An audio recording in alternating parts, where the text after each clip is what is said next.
ქრისტი, ამ 9 ფეხბურთელიდან ჩავიფიქრე ერთ-ერთი. ახლა შენ უნდა დამისვა მხოლოდ და მხოლოდ 5 კითხვა და გამორიცხვის მეთოდით უნდა მითხრა, რომელი ფეხბურთელი მყავს ჩაფიქრებული. ყველაზე მნიშვნელოვანი კითხვა, ქართველია? ქრისტი, ეგ ჩეხერული კითხვა არის. ნახევარს გამორიცხავ ფაქტიურად. არა უშავს. ქართველი არ არის, ესე იგი. ზუსტად ვიცოდი, რომ ქართველს არ აირჩევდი, იმიტომ რომ ეგრევე მივხვდებოდი. ანუ კვარაცხელია, მიქაუტაძე და მამარდაშვილი გამოირიცხა. დარჩა 2, 4, 6 ფეხბურთელი დარჩა ქრისტი. კაი, შემდეგი კითხვა, ახალგაზრდა ფეხბურთელია? არა ქრისტი, არა, უბრალოდ კი, ახალგაზრდა ფეხბურთელია ქრისტი. რომელს გამორიცხავ, აბა? რონალდოს გამოვრიცხავ. ეს მესი ახალგაზრდაა შენთვის. კაი, მესისაც გამოვრიცხავ. ჩემს ახალგაზრდა არის, მაგრამ რონალდო და მესი გამოვრიცხე. კაი, ქრისტი, დაგჭა 4 ფეხბურთელი, რომლიდანაც არ ვიცი რამდენი იცი. თავდამსხმელია? ქრისტი.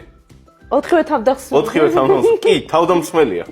და შენ დაგჭა რამდენი კითხვა? 2 კითხვა თუ 1 კითხვა? 1 კითხვა დაგჭა? 1 კითხვა დამჭა. 1 კითხვა. მაგარი კითხვა დასვი, თავდამსხმელი. მე მივხვდი რომ ყველა ეგეთია. ანუ შენ თუ ფიქრობ რომ მე არ ვიცი ვინ არის, ძალიან ცდები.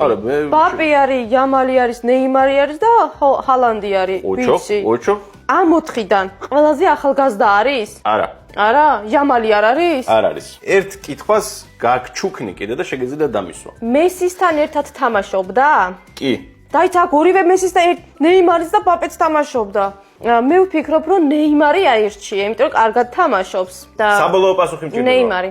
მართალი ხარ. მართლა? მართლა ნეიმარი ჩავიფიქრე, ქრისტი. ხედავ ესეთი სუსტიც არ ყოფილიყარ ფეხბურთში და შენ გადმოგეცემა ეს ულამაზესი ბუსკვერცხები. ამდენი, სულ ყველა შენი იყოს.